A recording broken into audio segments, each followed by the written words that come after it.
So ayan nga guys, no, yan yung design pala ng bus sa kanila, sa Thailand, no. Yung kanilang mga sasakyan na mga bus, yan. Yan, dalawang pintuan, no, yan.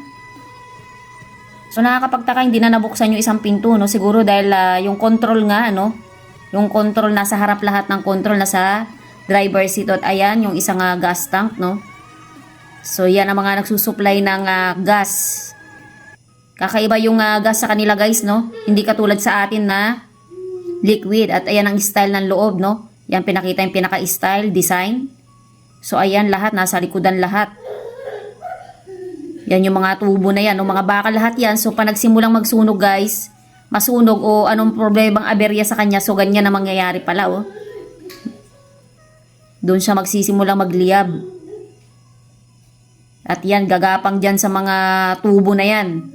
Siyempre, mabilis yan. Segundo lang yan guys, talagang gagapang yan kaagad. Papunta lahat sa mga koneksyon niya kung saan yung papunta, no?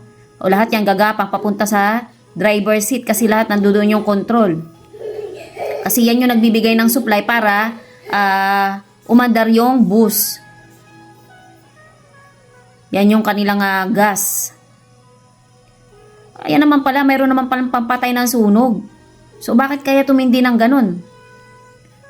Sa bagay, no, kung napatay yung sunog dito sa may likod, dyan sa ilalim ng bus, sa likod yan nakalagay eh. So ayan, maapula yung apoy ng dahil dyan sa, para siyang ano, no, automatic sprinkle yung, alam mo naman sa mga building, may mga ganon-ganon. Nag-automatic siya mapatay yung sunog. Pero ang problema dyan guys, dahil gumapang na nga, magsisimula na yung apoy niyan sa harap. Sa may pinaka-driver seat doon na. Kasi, kumbaga sa kuwan, parang lalabas na yun doon eh, sa mga button niya. Doon lalabas na yung apoy. So, ayan ang style pala nila. Ayan, no, kita mo. Kung titignan mo, ang ganda ng style ng bus nila, eh. Ayan yung sa may, sa taas.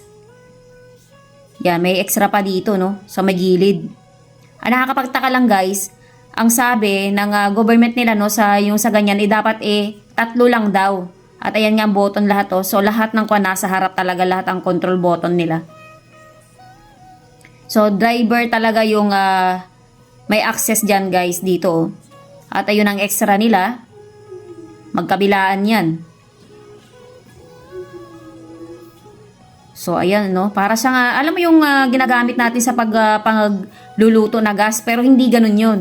Ibang klaseng gas to guys. Pero yung style niya parang ganun, para tayo para makapagluto, yun yung ating way, no? Bubuksan natin yung ating kalan. So ito naman, yan ang kanilang way para mapaandar nila yung bus.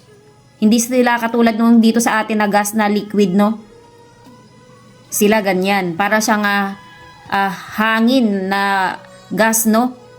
Na yun na magsusupply para umandar yung bus nila. So ayan guys, panagliyab siya ganyan.